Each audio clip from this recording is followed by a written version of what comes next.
todos! Está começando o projeto A Casa é Sua, Fazeres e Territórios, Produção, Cidadania e Direito.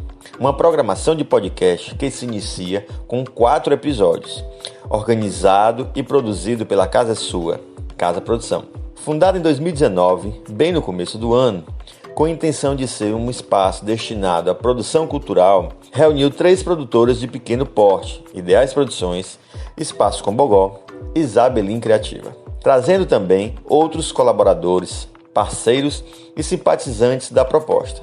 A Casa é Sua realizou encontros com diversos segmentos culturais, promoveu cursos e formações, mesmo em seu curto período de tempo presencial.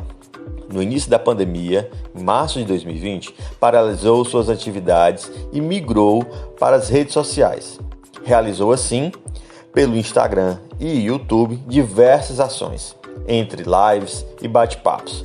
Conversou com gente de circo, falou sobre negócios sustentáveis, fez papo de 4, dialogou com mulheres que pensam fora da caixa e realizou, de forma colaborativa, o primeiro encontro de produtores culturais do Ceará. Dentro desta perspectiva de continuar sua missão de gerar conteúdos, fomentar debates propositivos e reunir pessoas, nasceu o projeto A Casa é Sua, Fazeres e Territórios, Produção, Cidadania e Direito. Uma programação composta por 4 episódios, onde contamos com convidados especiais para falar sobre populações itinerantes e tradicionais, gênero e identidade, cidadania cultural e processos de formação para as artes. Esta programação pretende continuar juntando gente e pensamentos e fazeres culturais que transformem positivamente nossa sociedade e os diversos territórios que atravessamos. Estes episódios vão estar à disposição no YouTube, A Casa é Sua, para ouvir e compartilhar. O nosso canal também confere a live de lançamento deste projeto. Este projeto só foi possível porque recebeu apoio da Secretaria Estadual da Cultura, através do Fundo Estadual da Cultura, com recursos provenientes da Lei Federal 14.017, de 29 de junho de 2020. No nosso caso, através do edital Territórios Culturais e Tradicionais, Lei Aldir Blanc, Ceará. Na equipe estão mediação, Paulo Maranhão, coordenação de produção, André Vasconcelos, coordenação técnica e transmissão para o YouTube, Aires, revisão de conteúdo, Julião Smith, convidados e convidadas, Ethel de Paula, Gil Gilfone, Alfredo Manevi, Louise Anne de Santana, Michele Meira, Ana Vieira, André Vasconcelos e Juliana Smith. Neste 4º e último episódio, vamos falar de processos de formação para as artes. Existe uma intrínseca relação entre cultura e educação, visto que a própria educação é considerada como sendo parte da cultura. A cultura pode ser entendida como fruto da inventibilidade humana. Só existe cultura porque existe o homem.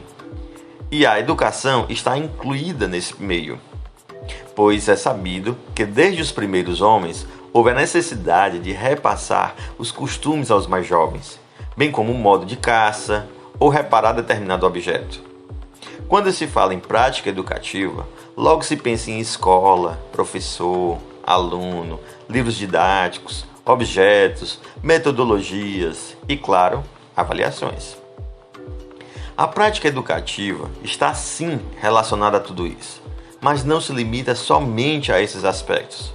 Quando olhamos para o setor cultural, temos muitas possibilidades e formatos diferenciados de processos formativos, que em sua enorme maioria são não formais. Quais observações são relevantes para pontuar o pensamento de uma formação para o campo das artes e para o setor cultural? Para falar sobre esta ampla temática, conversaremos com Ana Vieira e Gil Gilfone. Ana Vieira é coordenadora pedagógica de projetos no campo das artes, doutoranda e pesquisadora em educação, formação e supervisão de professores pela Universidade de Lisboa, mestra em Sociologia da Educação, graduada em Ciências Sociais pela Universidade Federal do Ceará, UFC, e especialista em docência em EAD pela Universidade de Fortaleza, Unifor. Além de trabalhar com curadorias educacional e elaboração de projetos na Ideais Produções. Pesquisa Diretrizes Didático-Pedagógicas. Gil Gilfone é artista da Inquieta Companhia, ator, performer, encenador, professor, pesquisador, produtor e gestor cultural. Doutorando em Artes da Cena pela Universidade Estadual de Campinas, Unicamp, e tem desenvolvido trabalho em artes vivas, memória social, produção, gestão e direitos culturais. Olá Gil, olá Ana, eu queria agradecer a presença de vocês. Vou começar a pergunta por Ana Cláudia. Ana, quais observações são relevantes para pontuar o pensamento de uma formação para o campo das artes e para o setor cultural? Primeiramente, eu gostaria de agradecer o convite por participar dessa discussão sobre processos formativos no campo das artes. Dizer que esse projeto é uma realização da Casa é Sua, Casa Produção, intitulado A Casa é Sua, Fazeres e Territórios, Produção, Cidadania e Direito. E a mediação é do Paulo Maranhão. Gostaria de dizer também que esse coletivo, A Casa é Sua, é um coletivo que já vem pensando essas questões há um tempo. Então, se denomina Casa Produção, mas é Casa Produção de arte, de pesquisa, de processos reflexivos, de diálogos e de discussões ligadas ao campo da arte, da cultura e da educação. E é um coletivo do qual eu me orgulho muito de fazer parte. Para a gente começar a refletir um pouco sobre os processos formativos no campo das artes, eu gostaria de dizer que o meu olhar é um olhar de fora, é um olhar de pesquisadora, é um olhar do campo da sociologia e é um olhar do campo da educação, que são as duas áreas que eu faço parte. Para conversar sobre esses processos formativos no campo das artes, eu recebi a proposta de pensar quais observações são relevantes para pontuar o pensamento de uma formação para o campo das artes e para o setor da cultura. As observações que eu vou fazer para pontuar essa reflexão e contribuir com essa discussão são observações consequentes da minha pesquisa de doutorado no campo da educação. Mas a minha maneira de perceber esses processos formativos, ela também tem grande fundamentação sociológica, porque isso faz parte também do meu processo formativo.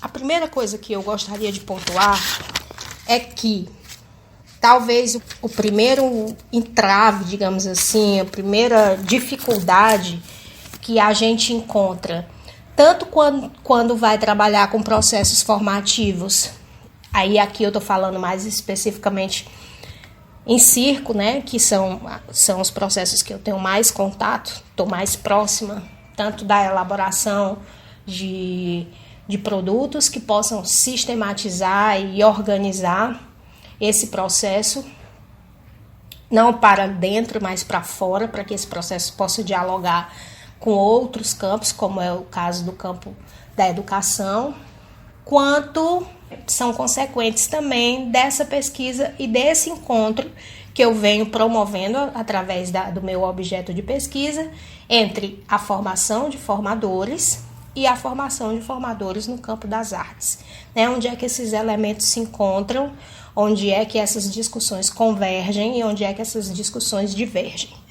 Então, em relação a isso, a primeira coisa que eu queria dizer é que é assim: ao meu ver, os processos formativos no campo das artes, aqui falando especificamente na área de circo, eles são fluidos e eles são pouco sistematizados e eles partem de uma prática para uma possibilidade de teorização.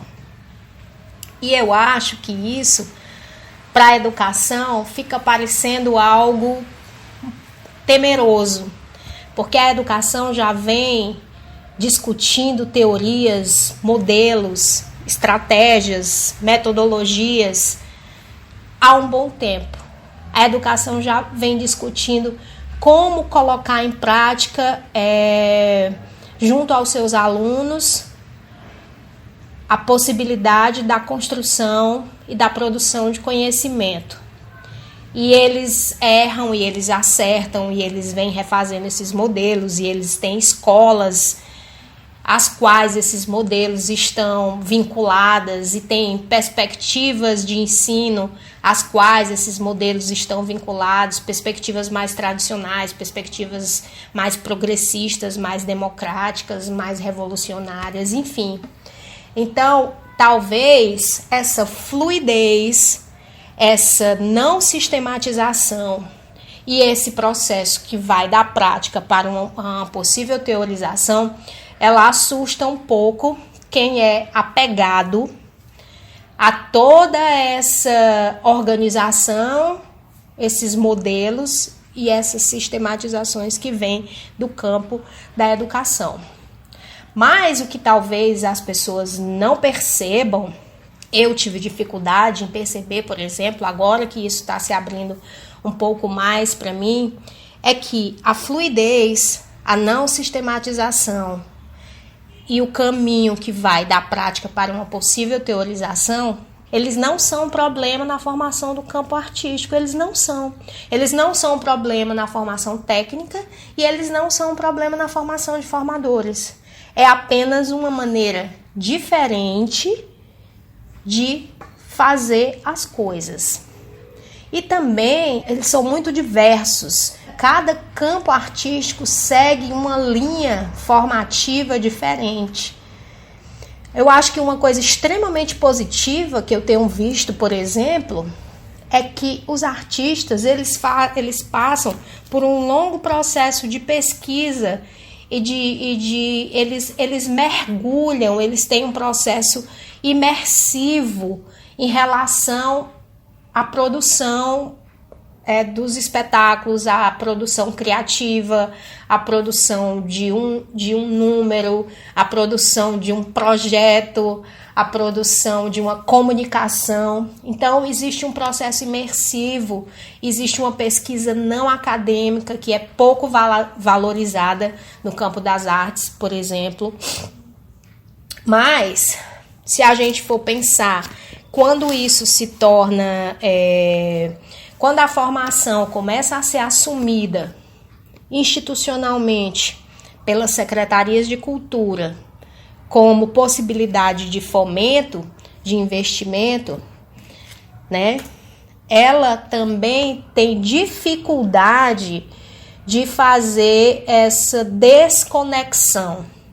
A gente vem acompanhando os relatórios ligados, por exemplo, ao edital Escolas Livres da Cultura, que é um edital que teve, acredito eu, 29 projetos aprovados para a formação no campo das artes, e a gente vem acompanhando diretamente 2 projetos dentre estes, e esses 2 projetos estão ligados à formação de formadores e à formação técnica na linguagem circo. E a gente vem percebendo também que a partir do momento que a formação ela é assumida como possibilidade de fomento, ela não faz essa desconexão em relação à sistematização, à organização que a educação trabalha, que a educação acompanha, que a educação segue. Talvez por ser uma coisa um tanto quanto inovadora, como linha de fomento, né? Pelo menos quando foi lançado o edital Escolas Livres da Cultura em 2016, se tratava de uma inovação e até de um pioneirismo do estado do Ceará, porque parece que é um dos primeiros estados a trabalhar com isso. Ele não fez essa desconstrução daquilo que ele conhece como processo formativo, como educação e como daquilo que ele conhece em relação aos instrumentais ligados a esses processos formativos, para mergulhar na possibilidade de organizar isso a partir de um olhar do campo artístico e não de um olhar do campo educativo. Então, existe essa dificuldade. Essa eram as duas coisas que eu gostaria de pontuar. E essa dificuldade, esse processo de desconstrução e de compreensão de que o campo artístico tem uma fluidez que lhe é muito característica, que tem uma não sistematização para quem está de fora, mas existe uma sistematização para quem está dentro, e de que ele parte da prática para uma possibilidade de teorização. Então, isso para a gente é um pouco assustador, mas esse é o grande lance da formação no campo artístico, porque eles já vêm trabalhando com isso há tanto tempo, e se a gente for pensar na teoria da educação, agora que a gente está discutindo metodologias de ensino de caráter mais inovador, que levam em consideração, por exemplo, a experiência. E a experiência sempre foi levada em consideração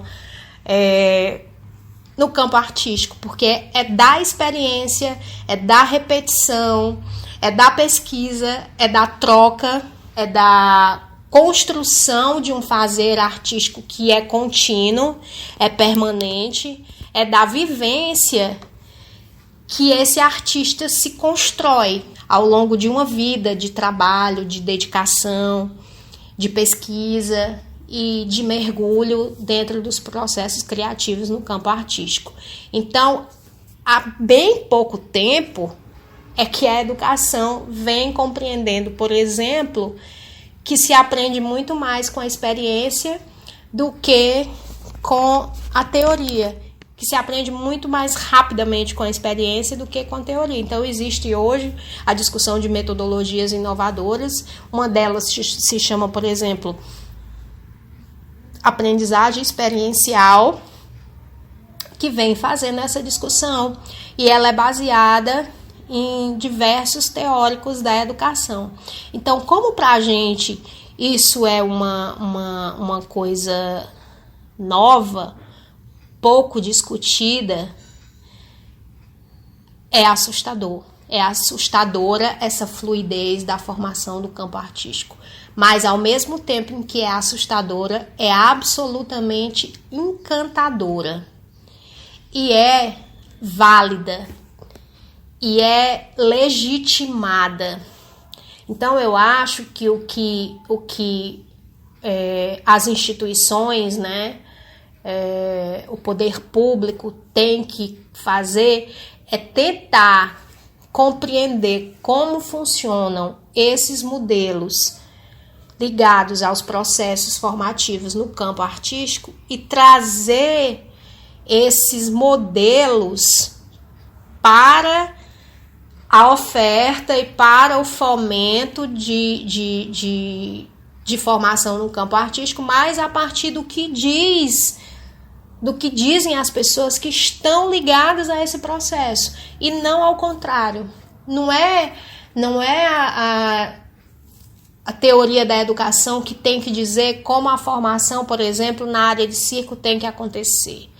É a formação na área de circo dizer em que ponto ela quer ou pretende convergir com a teoria da educação. E a partir daí se criarem novos modelos, respeitando essa fluidez, essa pesquisa não acadêmica, essa liberdade e essa sistematização que para a gente é inexistente, mas para quem está dentro dos processos, ela apenas obedece um outro caminho, ela segue outras regras que a gente não conhece.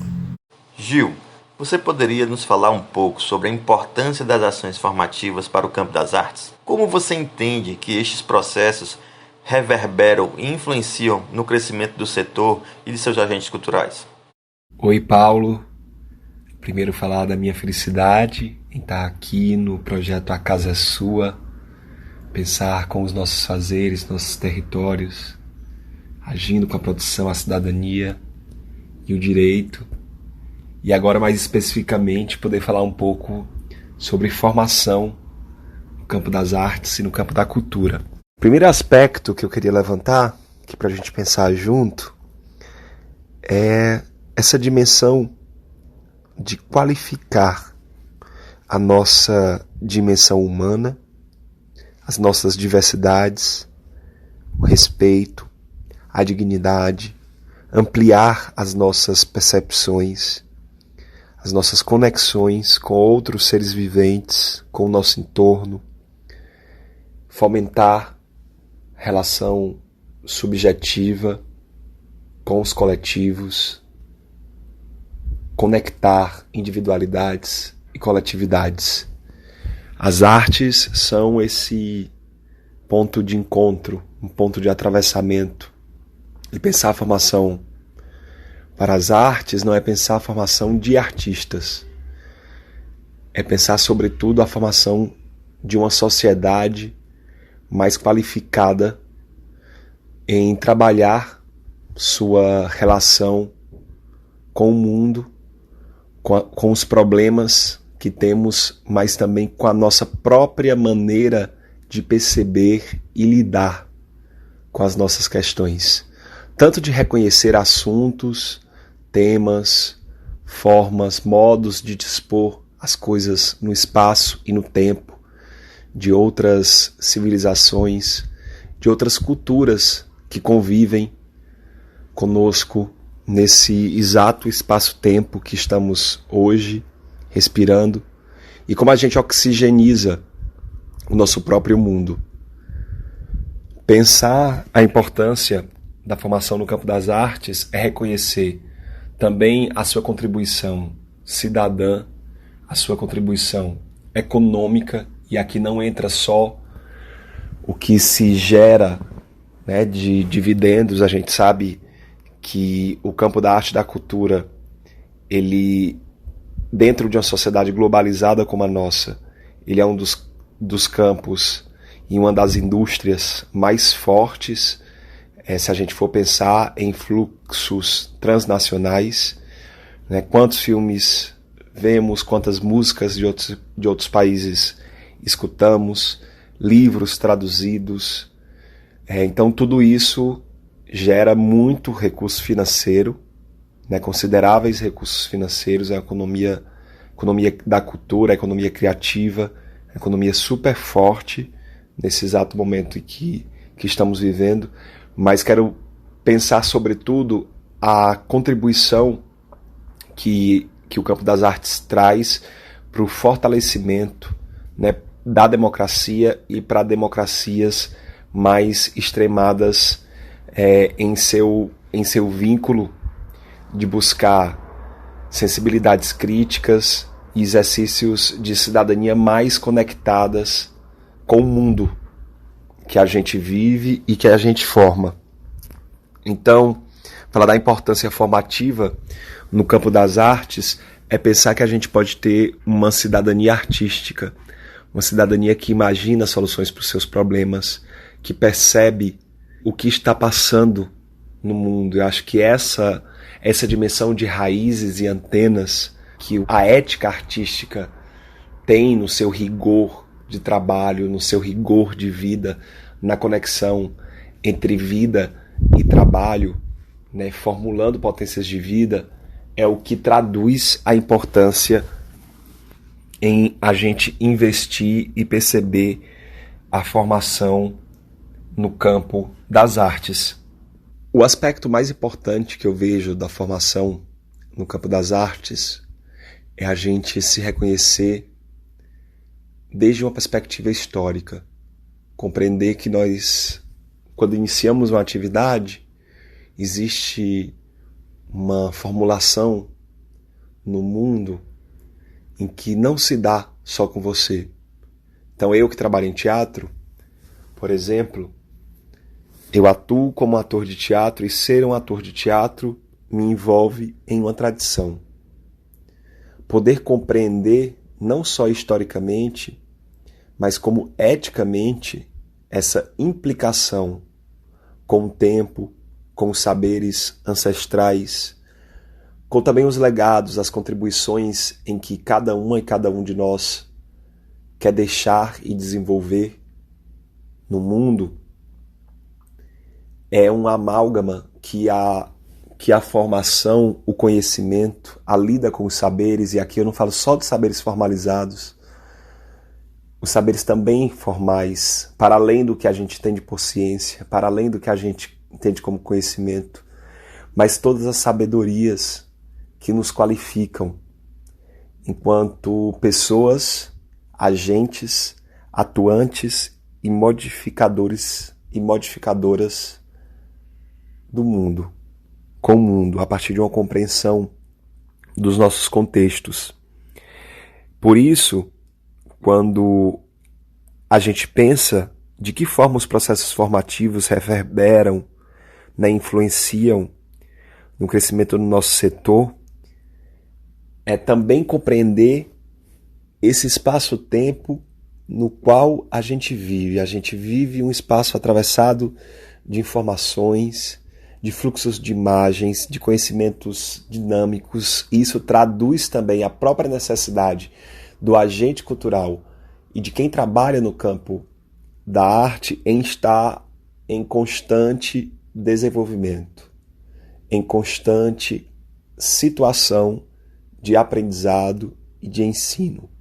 Reconhecer-se em permanência dinâmica, de conectividade.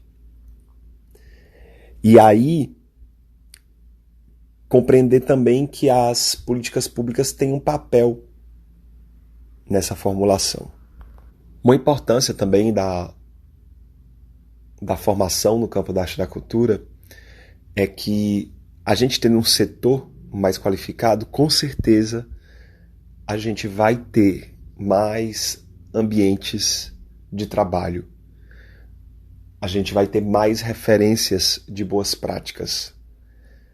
E nosso país tem uma dívida enorme com a formação no campo da arte e da cultura. Já tem uma dívida no campo da educação, mas é muito tardio no Brasil a gente ter formações específicas, reconhecimento do nosso próprio campo cultural, né? A gente tem aí uma série de ausências históricas. Então, quanto mais tivermos profissionais qualificadas e qualificados para lidar com os desafios de abrir espaços e de manter, né, esses mesmos espaços, a gente vai crescer cada vez mais. Eu acredito muito nisso. Quanto mais gente trabalhando, melhor, mais potente a nossa área vai estar. E para trabalhar melhor, você tem que trabalhar com conhecimento, não seguir só pela tentativa e erro, reconhecer os saberes já arquitetados, né, e já disponíveis no campo em que você trabalha. Ana Cláudia, como a formação dos formadores do campo cultural vem se dando no Brasil? E como as ferramentas, conceitos e instrumentos de avaliação, de acompanhamento aparecem nesse contexto? Vamos lá para a segunda proposta de reflexão que me foi enviada para pensar a formação de formadores no campo artístico. Eu vou levar essa reflexão para a formação de formadores na linguagem circo, porque essa é o meu contato mais próximo, é onde eu tenho alguma coisa mais substancial para apresentar e para discutir, por se tratar do meu objeto de pesquisa do doutorado. né, no campo da educação. Então, a pergunta que me foi feita foi a seguinte: como a formação dos formadores deste segmento vem se dando no Brasil? Eu tive a honra de poder dialogar sobre o meu projeto de doutorado com pessoas que fazem parte da construção do meu referencial teórico na área de pesquisa da formação de formadores em circo. E o diálogo com esses pesquisadores, com esses artistas e com esses autores, ele me fez perceber uma coisa que eu acho extremamente valiosa, rica e importante para se pensar o processo de formação de formadores no campo artístico. Eu dialoguei há pouco tempo com o Rodrigo Malé, que é uma das pessoas que eu cito no meu projeto, que também pesquisa formação na área de circo, e nas nossas conversas a gente percebeu que tanto a produção dos espetáculos, quanto a pesquisa sobre a produção desses espetáculos, quanto a pesquisa sobre os processos formativos na área de circo, elas se interligam, elas se interconectam através de uma grande rede. E essa rede ela foi potencializada, por incrível que pareça, nesse cenário de pandemia. Porque nesse cenário de pandemia, a gente passou a dialogar muito mais sobre as nossas pesquisas, né? Utilizando a tecnologia como um canal de comunicação.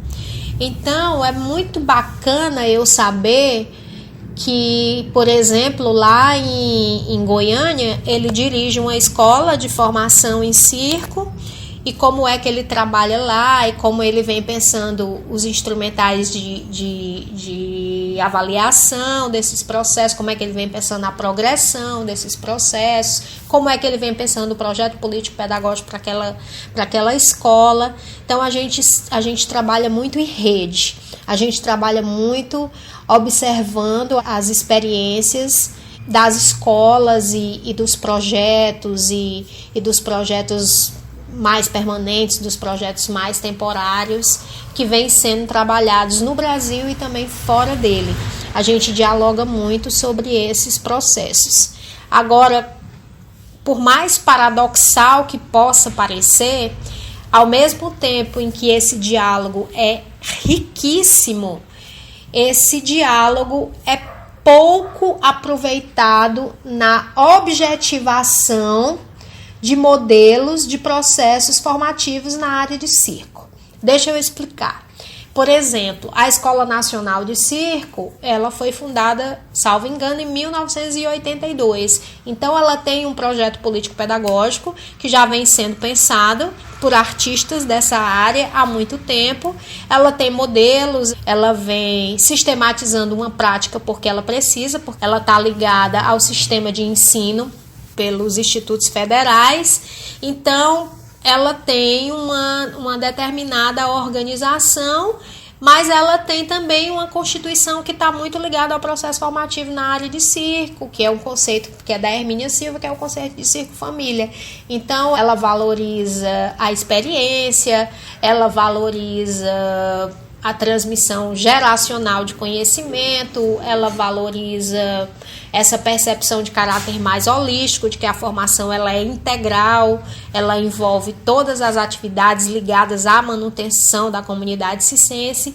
Enfim, ela tem essa conexão com o fazer artístico circense dos circos de lona, mas ela também tem essa necessidade de organização de caráter mais instrumental, ligada à didática, à pedagogia e à educação, por fazer parte do sistema de ensino.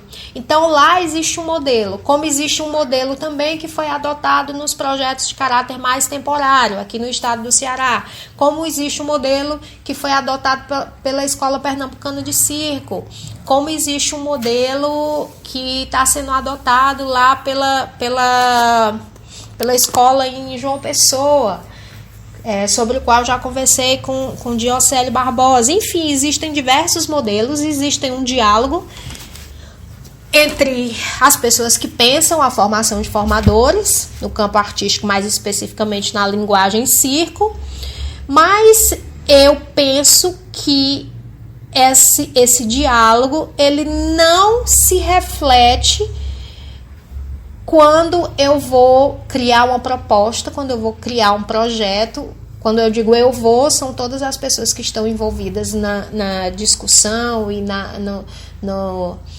na prática e na elaboração de projetos e na montagem de escolas, por exemplo, ligados a esses processos formativos. É como se eu converso com outras pessoas, eu conheço a experiência de outras pessoas, mas eu não levo esse diálogo, essa reflexão para eu não objetivo essa reflexão quando eu vou pensar um novo produto.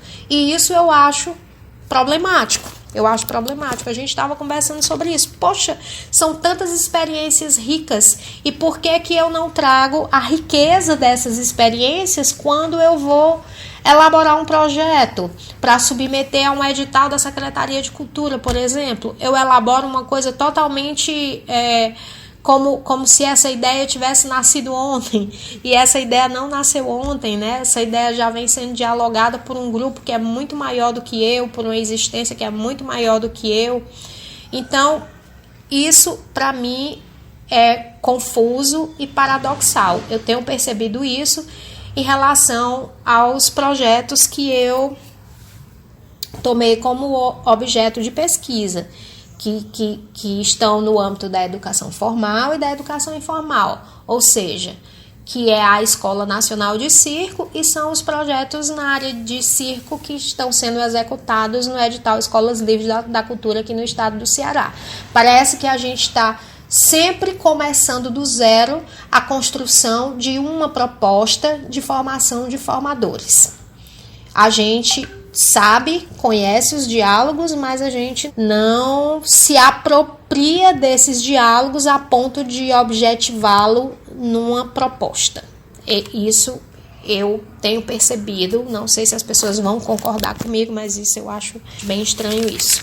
E a segunda pergunta que me foi feita é como as ferramentas, conceitos e instrumentos de avaliação aparecem nesse contexto. Eu acho que é assim, pelo menos dos projetos que eu tenho participado, eu acho que a gente tem que ter a consciência, a certeza de que quem mais sabe sobre como a formação artística deve acontecer dentro da sua linguagem e quais são as suas necessidades são as pessoas que estão em formação, são os próprios artistas. Pegando emprestado aqui um conceito do Paulo Freire, que diz que há que se ter uma comunicação dialógica, horizontalizada e fluida em relação aos aprendentes e aos ensinantes, vamos usar esse termo, em relação aos professores, aos instrutores, aos formadores, para com os quais a gente está tentando dialogar e construir uma experiência sobre formação, com os quais a gente está tentando dialogar e construir uma experiência sobre formação, é que se eu acho, dentro do meu campo artístico, que os instrumentais emprestados da didática, que estão ligados a uma sistematização, a uma progressão e a uma organização dos processos de ensino e dos processos de aprendizagem, se eu acho que eles são válidos para o campo artístico, eu devo me apropriar deles. Se eu acho que eles são herméticos, que eles são ultrapassados, que eles não atendem às necessidades de aprendizagem no campo artístico, eu não devo me apropriar deles. E é a partir disso que a gente vem trabalhando nos projetos que a gente acompanha, né? Que eu faço a coordenação pedagógica de 2 projetos de formação na área de circo. A gente vem trocando as experiências e, a partir dessa troca de experiências, tentando elaborar instrumentais que atendam às necessidades de formação na área de circo e não que atendam às necessidades da ideia de formação a partir de uma preocupação da teoria da educação, porque isso não vai fazer sentido. Então, eu acho que o sentido é esse. Eu aprendo a elaborar um programa de disciplina, um roteiro de aula, e eu vou adequar às necessidades de formação do meu campo. E eu também tenho uma ideia de formação, eu também tenho uma construção sobre processos formativos que é muito singular de cada campo artístico. Na dança acontece de uma forma, no teatro acontece de outra forma. Então também esses elementos eles têm que fazer parte desses instrumentais. Não é a didática nem a pedagogia que vai dizer como esses instrumentais devem ser elaborados. A gente apenas dá um modelo que a gente vem adotando, que de repente também nem está mais funcionando para o próprio campo educativo, e esses modelos eles devem ser apropriados, ressignificados, reelaborados dentro do campo artístico. Eu acho que esse é o grande lance, sabe? E que além disso, toda a experiência, toda a troca, todo o diálogo, toda a discussão que envolve essas redes, ela deve ser também impressa na elaboração desses instrumentais, já que a intenção talvez, né, seja a de se comunicar com outros campos, a de ter uma organização e uma linguagem que possa ser compreendida e possa ser levada para outros campos, não só para o campo artístico. Então eu acho que isso é que é que isso é que é a riqueza do processo. A riqueza do processo é eu me apropriar dos instrumentais do campo educativo e do diálogo que acontece no campo artístico e reelaborar instrumentais que atendam às necessidades da formação técnica e da formação de formadores na minha linguagem. Obrigada. Gil, qual a importância de políticas públicas voltadas para a formação? E você poderia nos falar um pouco como nasceu a Escola Carnaubal? Qual a importância de uma escola com este formato no momento histórico e político em que vivemos? A importância das políticas públicas voltadas para a formação tem seu primeiro ponto na garantia do direito à vida cultural. Então a gente tem que falar de formação, como eu já disse e repito agora, não só para artistas, mas que atinja várias faixas etárias, gerações, esteja impregnada e relacionada ao currículo escolar, mas também relacionada às práticas comunitárias, a diferentes expressões identitárias dos grupos formadores desse país, né? Reconhecendo também as nossas disparidades geopolíticas, que são traduzidas quando a gente pensa as nossas regiões, quando a gente pensa os centros e periferias, né? A gente está falando de diferenças, e as diferenças elas são importantes, mas as disparidades e as injustiças sociais elas devem ser combatidas.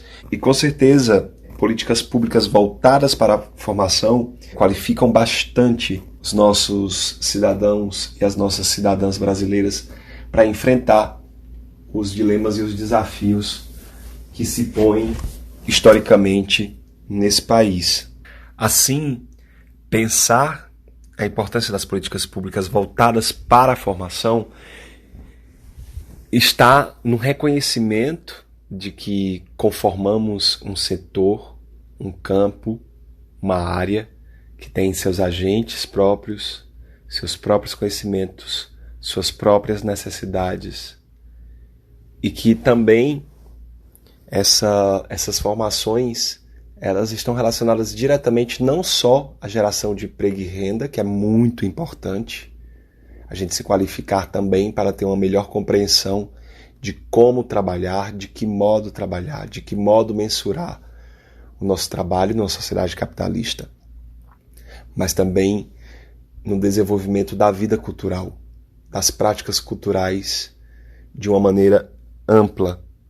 Então, alguém que que está inserida ou inserido na área das artes e que compreende o seu papel enquanto agente cultural, desde uma perspectiva política e de compreensão dos direitos culturais, em que cada pessoa desse país não tem o direito só de acessar, mas o direito de produzir e de compreender as linguagens, os elementos que conformam a linguagem. Então, ir a um espetáculo de teatro e poder ter uma mediação digna na compreensão do que é um cenário, do que é um figurino, do que é a iluminação, de como se trabalha ali naquela montagem.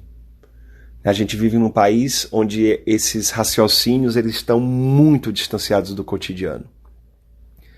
E acho que a gente deve caminhar cada vez mais não só para o pleito de termos, né, uma formação, mas de práticas que aproximem diretamente o cotidiano do trabalho no campo artístico, na área da cultura, do cotidiano de trabalho de qualquer outro setor. E aí, mais uma vez, reconhecendo as nossas diferenças, reconhecendo as nossas especificidades, que não são privilégios, só são diferenças. A Carnaubal, que é a nossa escola, né, o nosso ambiente de expansão política na cultura, a gente está realizando desde novembro do ano passado, uma primeira edição.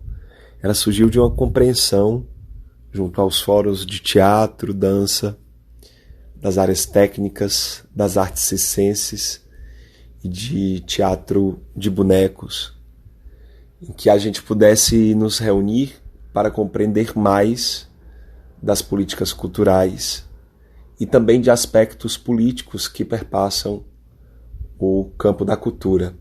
É uma escola de artistas, feita por artistas, reconhecendo essa lacuna nas nossas formações. Muitas vezes a gente se vê pensando muito sobre as nossas práticas estéticas, os modos de fazer, de compor a nossa cena, de produzir, mas desconhecemos muitas das problemáticas que estão colocadas no nosso dia a dia. Então, na Carnaubal a gente fala sobre ética, a gente fala sobre questões emergentes, mas historicamente postas no nosso país e na nossa sociedade, a respeito de feminismos, de culturas indígenas, cultura LGBTQIA+, perspectivas impregnadas no racismo, as lutas e questões dos feminismos e outros temas, aliados a entendimentos do que é gestão cultural, do que conforma as políticas culturais, os direitos culturais, compreender o Sistema Nacional de Cultura, a formalização de grupos artísticos, juridicamente, e tudo isso está relacionado na Carnaubal. A gente vem se encontrando às terças, à noite, a partir das 7 horas. É uma escola autônoma, independente, feita sem nenhum recurso de incentivo direto. Essa foi uma opção nossa também para que a gente possa ter liberdade nas escolhas dos conteúdos, mas também das abordagens desses temas.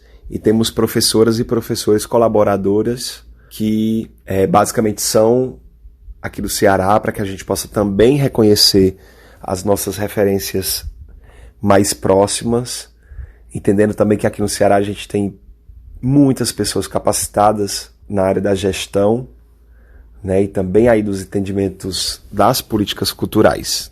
Pensar sobre formação nesse momento é pensar nossa capacidade de imaginação, é não desistir da imaginação. Então, em meio a uma pandemia, poder forjar uma escola como a Carnaubal é reconhecer que a gente precisa saber de si, saber mais para poder imaginar outros possíveis. Acho que a Carnaubal tem servido para a gente como uma ilha de onde a gente vai construindo não fugas, mas construindo um buraco onde a gente vai cavando, e ele não vai dar em lugar nenhum. Mas com a terra que a gente vai colocando no seu entorno, a gente constrói outros modos de vida. Então é um trabalho que está aí nesse cavar, que na verdade vai se fazendo com o que se tem, com o que sobra, com o que soma. E é isso. Eu acho que a Carnaubal é esse lugar, esse ambiente onde a gente trabalha as nossas imaginações com muito reconhecimento entre pares, entre pessoas que se identificam, que não precisam estar necessariamente alinhadas, mas reconhecem seus pontos em comum. Então eu acho que é um ótimo momento para a gente se preparar, não para um futuro que virá, mas preparar as nossas capacidades de lidar e de construir outros futuros.